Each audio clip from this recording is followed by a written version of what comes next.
Hello family, this is the African Esquire channel and we have a lot of things to get into, so I'm just going to jump into it right now. If you have not been watching the news and maybe you've been distracted by other things, maybe you've been talking about Kamala Harris, maybe you've been talking about Chris Brown or other things that we tend to talk about on social media, you might have completely missed the fact that there was a coup going on, or an attempted coup going on in Venezuela. And this coup is very obviously being sponsored by the United States government. Now, months ago, October to be exact, I did a video where I was talking about the fact that Venezuela was trying to switch currencies from the US dollar to a new currency called the petro. I'm going to show a clip of that video just so that you can understand what I was actually saying back then in relation to what is going on today. Look to Venezuela, where President Nicolas Maduro made a major announcement in a bid to address the country's struggling economy and high rates of inflation. On Monday, Maduro announced the adoption of the petro, a digital currency tied to Venezuela's massive oil and mineral reserves. I have incorporated into the Petro white paper, in the calculation of the formula for the establishment of its value, the support in gold, diamonds, iron, and aluminum, so our Petro was born armored with oil wealth and mining wealth. The Petro is supported by the concept that, unlike other cryptocurrencies, it has inherent value if backed by Venezuela's natural resources. In other words, it won't need to be mined the same way Bitcoin is, for example. Maduro's goal in introducing the petro is to sideline so-called money mafias in the country, which the state blames for driving inflation through the use of black market currency and resource trading. Venezuelans will now be allowed to make purchases with the petro rather than the dollar, and Venezuelan banks will use the digital currency as a unit of account. Maduro called the petro... Venezuela's doing this, and I say keep an eye on what's going on in Venezuela. I'm saying that again, keep an eye on Venezuela, because just about every time that a country has tried to switch away and change their currency like this, that leader has ended up assassinated. So again, we said Gaddafi, Saddam Hussein. Every time that leaders try to do this, there's ramifications not only for that country doing it, but if other countries follow suit. So, we should be very, very observant of what's going on in Venezuela, whether or not there are coups that are going to be instigated. We know that Trump was just talking about going into Venezuela to basically, try to save the people. And I honestly believe that this is why. Because he probably received an intelligence memo saying that, hey, this is what's going on in Venezuela. He's going to be announcing this any day now. And, of course, the answer is not to allow this to happen, but the answer is to stop the effort, stop it before it becomes public, preferably.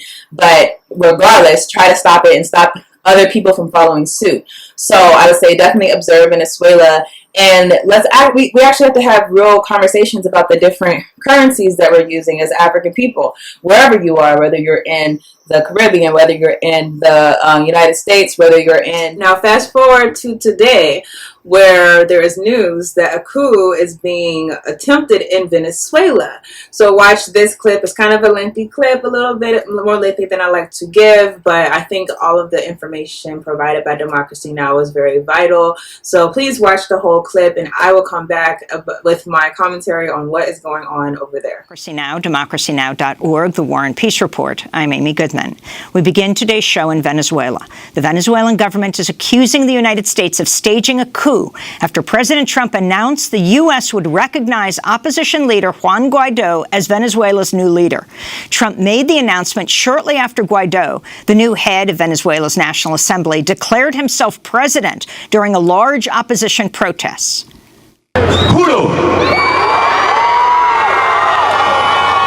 I swear to assume all the powers of the national executive as interim president of Venezuela, to secure an end of the usurpation and a treasonous government, and to have free elections. If it is to be, let God and country reward us, and if not, let God and country demand it. Venezuela's sitting president, Nicolas Maduro, who was recently sworn in to a second 6-year term, responded to Trump's decision by breaking off relations with the United States. I am announcing to the free people and countries of the world that as the constitutional president, head of state, head of government, in fulfilling my duties, to which I swore before the people to respect and have respected the independence, sovereignty, and the peace of the Republic, I have decided to break diplomatic and political relations with the imperialist government of the United States. To sign the diplomatic note giving the entire diplomatic and consular personnel of the United States of America and Venezuela 72 hours to leave the country, signed in the name of the people of Venezuela. The European Union and the Lima Group have joined the U.S. in recognizing opposition leader Juan Guaido as interim president. Mexico is the one dissenting nation in the Lima Group to still recognize President Maduro. Russia, China, Turkey, Cuba, and Bolivia are among the other nations expressing support for Maduro. The United States has been ratcheting up pressure on Venezuela in recent weeks, ever since Guaido became head of the National Assembly and led an effort to declare Maduro a usurper in an effort to remove him from office. On the day of Maduro's recent inauguration, January 10th, U.S. Secretary of State Mike Pompeo called Guaido to congratulate him on his election victory to head the National Assembly. Then National Security Advisor John Bolton announced, quote, "The United States does not recognize Venezuelan dictator Nicolas Maduro's illegitimate claim to power," unquote. On Tuesday, Vice President Mike Pence posted a video message to the people of Venezuela. Hola, I'm Mike Pence, the Vice President of the United States. And on behalf of President Donald Trump and all the American people, let me express the unwavering support of the United States as you, the people of Venezuela, raise your voices in a call for freedom. Nicolas Maduro is a dictator with no legitimate claim to power.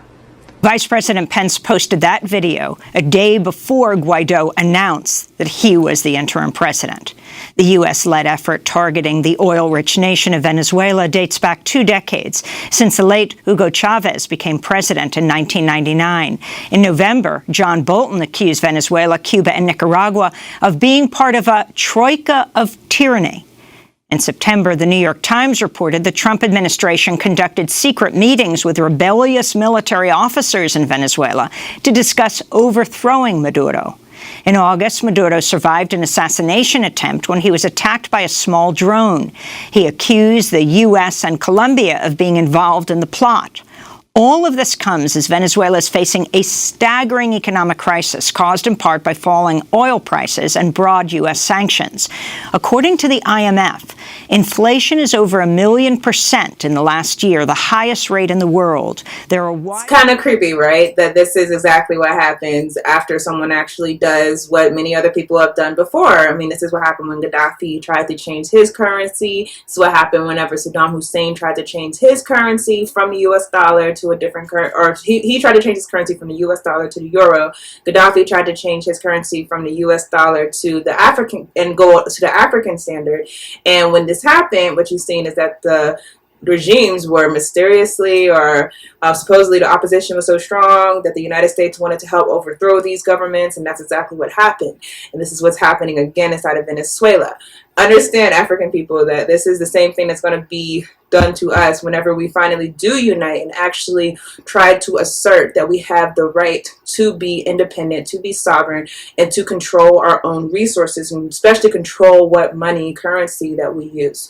So this is a threat not only to Venezuelans, this is a threat to any type of people who's trying to be sovereign in 2019 and on, because these are the tactics that have been done over and over again, and we're still falling for the same games. We're still falling for the same politicians coming on and saying, oh, well, these people are oppressed, therefore that gives us a right to do what we want. These people need our help. They're asking for our help. Therefore, let's go in and help them, even though they haven't really made that request. But we're going to go in and help them because clearly they need help. And the ridiculous thing is that, so Mike Pompeo, I believe is his name, the Secretary of State, he promised $20 million of aid to the Venezuelan people because of this crisis, right? And if you don't know, how things are done, please read this book, Confessions of an Economic Hitman. That was a tactic right out of this book. So they're going to give $20 million of aid, but they're not going to give it to the actual president of Venezuela. They're going to give it to the guy who got on the street one day and said, hey, I'm the president of Venezuela. I haven't gone through an election. I haven't gone through a campaign. A lot of people didn't know who I was prior to today, but hey, I'm the new president. They're going to give the aid to that guy. And that aid is to number one, ensure that they have his allegiance. And number two, ensure that his administration, so to speak, is actually supported financially. So that aid, don't think it's actually going to people of Venezuela. If the United States was so concerned about humanitarian crises, there are a lot of humanitarian crises going on all over the world. There's a lot of people who actually could use aid. There's a lot of people starving. There's a lot of people who don't have health care or their health needs being met. So saying that we're going to give it to help the people of Venezuela is very, very mischievous, because if you are going to be concerned about them, you should also be concerned about other people who are suffering, not just in Venezuela, but across the world. No dollar is just given to another country just out of the goodwill of the United States. It's always given for an agenda. It's always given as a means to an end. And the end in this case is that the United States government is attempting to have a Venezuela that is subservient to the United States policies when it comes to oil relations, but not just that, when it comes to imperialism in general. They want a right-wing government inside of Venezuela to ensure that they will comply with the United States and their policies internationally, which obviously affect them domestically. So I'm also going to read through another article, and it's going to help me break down point by point what's going on, because there's so much that I want to get to. And so this article was written by the Gray Zone Project, and it's entitled U.S. Backs Coup in Oil-Rich Venezuela. Right-wing opposition plans mass privatization and hyper-capitalism. The United States has effectively declared a political coup d'etat in Venezuela from abroad. Trump announced on January 23rd that the United States recognizes the unelected, illegitimate right-wing opposition leader, Juan Guaido, as the new supposed interim president of Venezuela supposed government. All right, so let's pause right there. Trump announces that this guy is the president. Now, presidents, the United States is supposed to be a pro-democracy country, correct? So usually, if you're going to acknowledge a president and you're acknowledging it in the name of democracy, you would have something called an election. After the election, you would have that person sworn in, not because of the United States recognizing them, but because the actual citizens of Venezuela recognized him. So number one, there hasn't been an election. There was recently an election where Maduro was re-elected, and obviously that didn't go the way that the United States was hoping it would have gone. So instead of actually supporting the legitimate government, they said, well, we're not going to care about the people of Venezuela. We don't really care about what the democratic process is there. Instead, we're going to insert our guy, and we're not even going to insert him with an election. We're just going to say that, hey, we recognize you as being the president. And of course, that would completely go against the sovereignty of the Venezuelan people, yet the United States has decided that they are fine with recognizing someone who declares that they're president without being elected. And if you could imagine this happening in the U.S., you would never imagine, like, Hillary Clinton, after she lost the election to Trump, saying, well, I'm really the president. After all, I did have the popular vote. Therefore, despite the fact that the Constitution enumerates an electoral college, I'm going to say I'm president.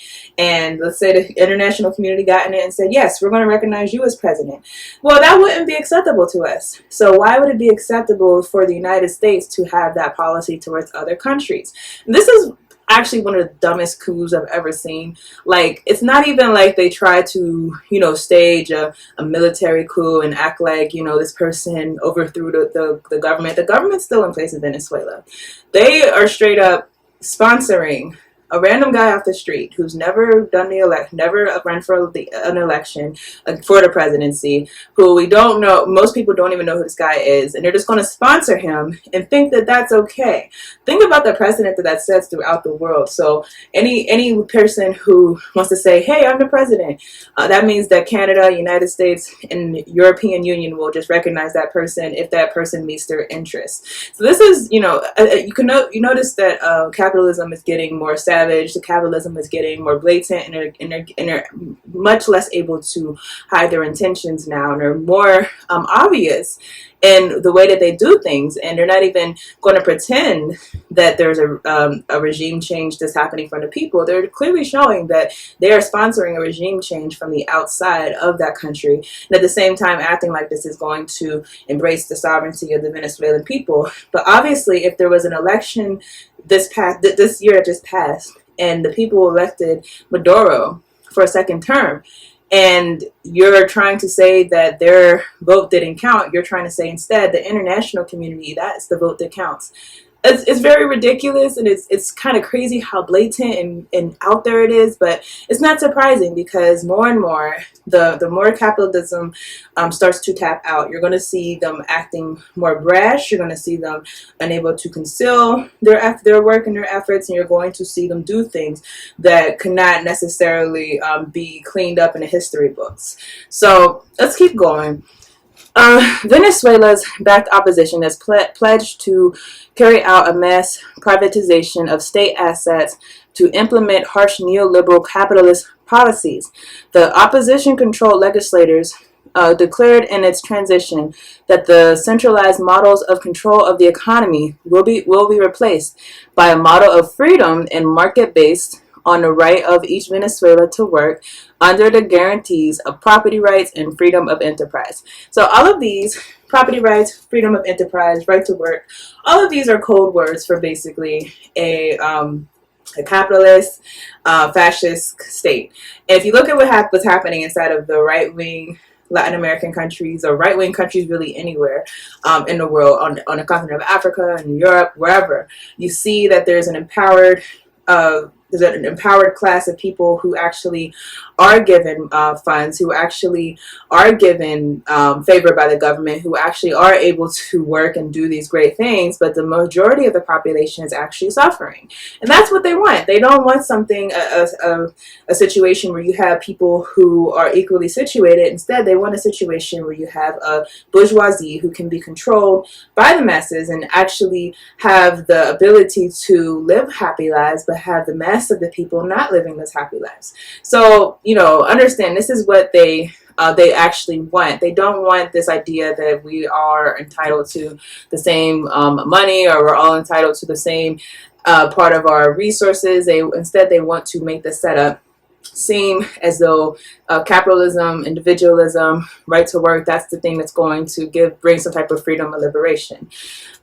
So scrolling down, the U.S. has also hinted at violence in Venezuela during a background briefing after the Trump's declaration.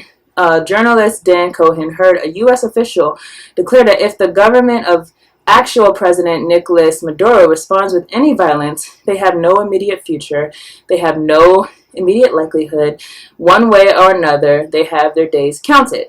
Trump administration officials added that when we say all options are on the table, all options are on the table.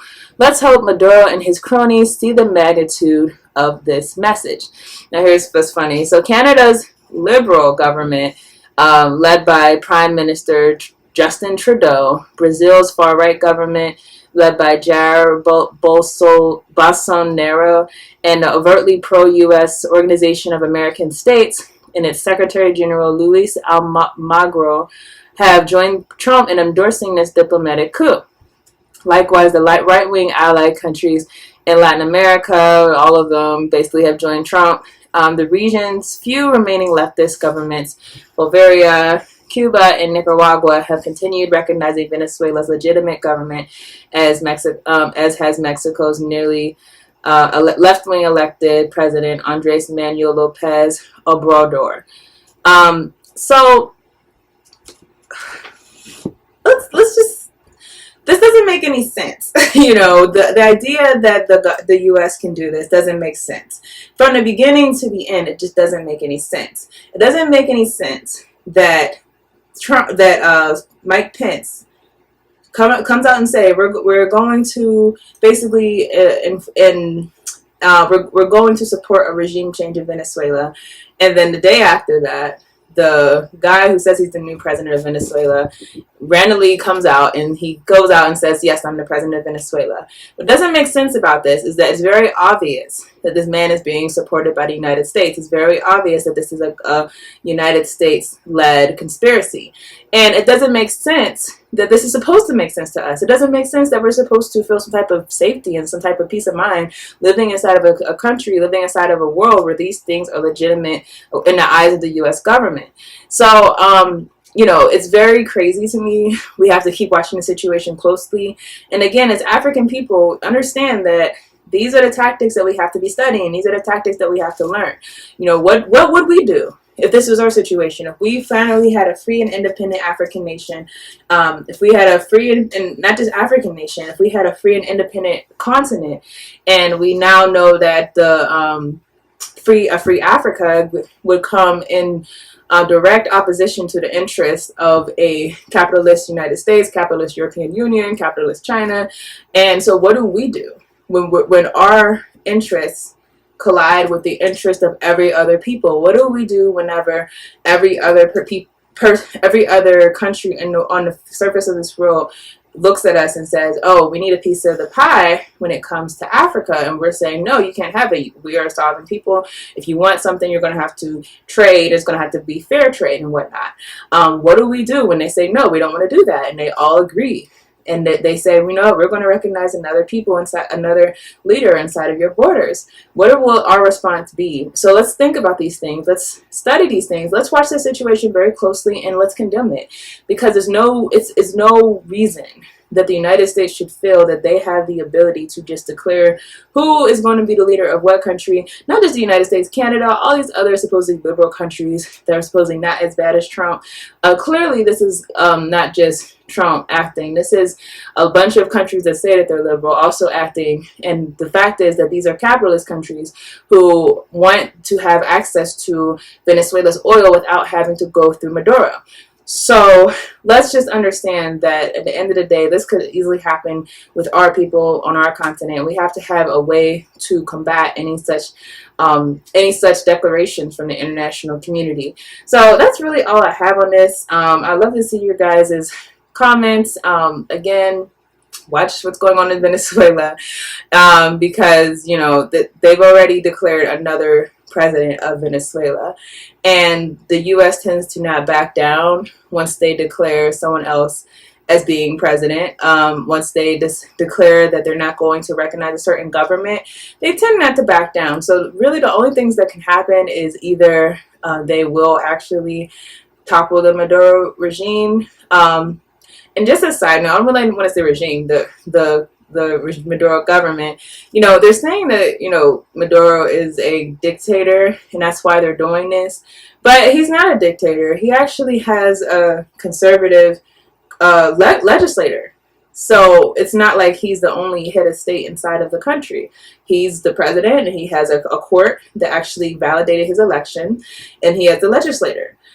And so what part is the dictatorship? If that's a dictatorship, then I mean we're also in a dictatorship. So all of these excuses that are being used to say that the United States has a right to go into Venezuela, you know, why aren't these excuses being used whenever it comes to other countries that actually are dictators? Why isn't it being used to countries and not just, you know, in Latin America and in Africa, where the people who are in power are actually acting unilaterally without the consent of the people? Why isn't it being used in those instances? But when it comes to right now, when it comes to someone who actually does have three branches of government, one that's actually right-wing, one that's a Supreme Court that's supposed to be independent of the people, and then you have a president. Why do you call him a dictator? So I just had to get that out there. But anyways, watch the situation closely. I don't know what else is going to happen after this. And like I said, it's either going to be that the U.S. actually does enforce a regime change, probably by military intervention. It could be something very similar to the Contras, like we said already with the Secretary of State Pompeo. He said that they are going to give money to the Venezuela government, but that means he's going to give money to the pretend Venezuela president, and that means he's going to give aid, and they're probably going to give, I know they're going to give military aid to this president to actually overthrow Maduro's government. So military intervention, probably not directly from the U.S. because no one would be for that, but they'll probably give them lots of military equipment, give them money for military actions, and so that way that they can overthrow the government. Or maybe Maduro will be able to hold on to his power. Maybe he will go to his allies such as Russia, such as Cuba. Cuba's already had these types of run-ins with the United States government, and they've managed to survive. So maybe he will be able to outlast the imperialist attack on his country. So let's just watch closely. Let's see what happens, and let's make sure that, like I said, African people, let's make sure we're learning, because right now we're talking so much about, you know, we want to free Africa, we want to free Africa, we want to get these corrupt politicians out, we want to get these corrupt dictators out, we want to get these people out. Well, once they're out, let's just say we get our free Africa. Understand, we are automatically a target of imperialism. We are automatically a target of colonialism. We are automatically a target. So what's our plan to not counteract these type of attacks? What's our plan to actually counteract these type of tactics? Do we have a plan? And if we don't, we have to start strategizing and learning and studying what's going on inside of these places, because like I said, these are the same tactics that will be done when it comes to Africa. It's already been done in Africa. It was done with Gaddafi. It's been done many times when it comes to regime changes. So let's make sure we're studying, make sure that we're watching what's going on, and you know, let's send prayers to Venezuela, because that's a heck of a position to be in, to have to go against the biggest imperialist giant inside of the world, who's now backed by other imperialist giants such as Canada and Europe. You know, that's a heck of a battle to go through. So let's watch closely and let's see what happens. So I will see you all in another video.